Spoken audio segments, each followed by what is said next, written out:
Road side tiffin బండ్ల మీద prepare చేసే ఈ క్రిస్పీ దోశని మనం ఇంట్లోనే ప్రిపేర్ చేసుకోవడం కోసం ఒక బౌల్లోకి 2 కప్పుల రేషన్ బియ్యాన్ని, పావు కప్పు మినపగుళ్ళని, పావు కప్పు పచ్చిశనగపప్పుని, 1 టీ స్పూన్ మెంతులను కూడా వేసేసుకొని 4-5 సార్లు శుభ్రంగా కడిగేసి 5 గంటల సేపు నానబెట్టుకోవాలి. 5 గంటల తర్వాత ఇవి చక్కగా నానిపోయి ఉంటాయి. ఇప్పుడు ఈ గిన్నెని పక్కన పెట్టేసుకొని ఇంకొక గిన్నెలోకి పావు కప్పు లావుగా ఉండే అటుకులను వేసుకొని ఒకసారి కడిగేసి మీరు తాగే మంచినీళ్ళను పోసుకొని 10 నిమిషాల పాటు నానబెట్టుకోండి. 10 నిమిషాల తర్వాత అటుకులు కూడా చక్కగా నానిపోయాయి. ఇప్పుడు బియ్యం పప్పుల్లో ఉన్న ఎక్స్ట్రా నీళ్ళన్నీ కూడా తీసేసి ఈ నానబెట్టుకున్న అటుకులను వేసేసి ఇవన్నీ కూడా చక్కగా కలిసే విధంగా కలుపుకోండి. ఇలా కలుపుకొని వీటిని మిక్సీ జార్లోకి సరిపడా వేసుకొని తగినన్ని నీళ్ళని వేసుకుంటూ కొంచెం లైట్గా బరకగా ఉండే విధంగా గ్రైండ్ చేసుకోవాలి. చూసారా, ఇలా గ్రైండ్ చేసుకున్న పిండిని ఒక గిన్నెలోకి తీసుకోండి. ఇదే విధంగా మిగిలిన బియ్యం పప్పులను కూడా గ్రైండ్ చేసుకొని ఇదే గిన్నెలోకి తీసుకొని మీ చేతితోనే ఈ పిండిని కనీసం 2 నిమిషాల పాటు బాగా కలుపుకోవాలి. ఇలా కలుపుకుంటే పిండి చక్కగా పులుస్తుంది అనమాట. ఇలా కలుపుకున్న తర్వాత మూత పెట్టేసి ఈ పిండిని ఒక 8 గంటల సేపు ఫర్మెంట్ చేసుకోవాలి.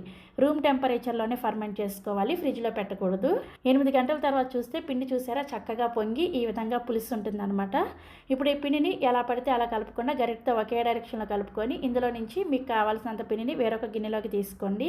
మిగిలిన పిండిని ఫ్రిడ్జ్లో పెట్టుకున్నారంటే 4-5 రోజుల పాటు యూస్ చేసుకోవచ్చు. ఈ పిండిలోకి రుచికి సరిపడా ఉప్పుని, 1 టీ స్పూన్ చక్కెరని, 2 టేబుల్ స్పూన్ల బొంబాయి రవ్వని వేసుకొని బాగా కలుపుకొని అవసరమైతే కొద్దిగా నీళ్ళని కూడా వేసుకొని ఈ కన్సిస్టెన్సీలో రెడీ చేసుకొని ఒక 5 నిమిషాల పాటు పక్కన పెట్టుకోండి. 5 నిమిషాల తర్వాత పిండి కొంచెం ఈ విధంగా థిక్గా అవుతుంది. ఇప్పుడు దోశల పెనాన్ని వేడి చేసుకొని పెనం బాగా వేడైన తర్వాత కొద్దిగా నీళ్ళని చిలకరించుకొని టిష్యూ పేపర్తో క్లీన్ చేసిన తర్వాత మంటను లో ఫ్లేమ్లోకి పెట్టుకొని పల్చగా దోశని స్ప్రెడ్ చేసుకోండి. దోశని ఇలా స్ప్రెడ్ చేసుకున్న తర్వాత మంటను మీడియం ఫ్లేమ్లోకి పెట్టుకొని దోశ పైన పిండి తడంతా కూడా ఆరిపోయిన తర్వాత కొద్దిగా నూనెని కానీ నెయ్యిని కానీ వేసుకొని దోశల పెనాన్ని అటు ఇటు తిప్పుకుంటూ దోశ అంతా కూడా ఈవెన్గా ఎర్రగా కాలే విధంగా కాల్చుకోవాలి. దోశ ఇలా చక్కగా కాలిన తర్వాత మీకు నచ్చిన షేప్లో ఫోల్డ్ చేసుకోండి. చిన్న చిన్న టిప్స్ అలాగే డీటెయిల్డ్ రెసిపీ కోసం ఈ వీడియో టైటిల్ పైన ఉన్న ప్లే బటన్ మీద క్లిక్ చేశారంటే మీకు చక్కగా ఫుల్ డీటెయిల్డ్ వీడియోతో పాటు చట్నీ రెసిపీ కూడా ఓపెన్ అయిపోతుంది. Thank you.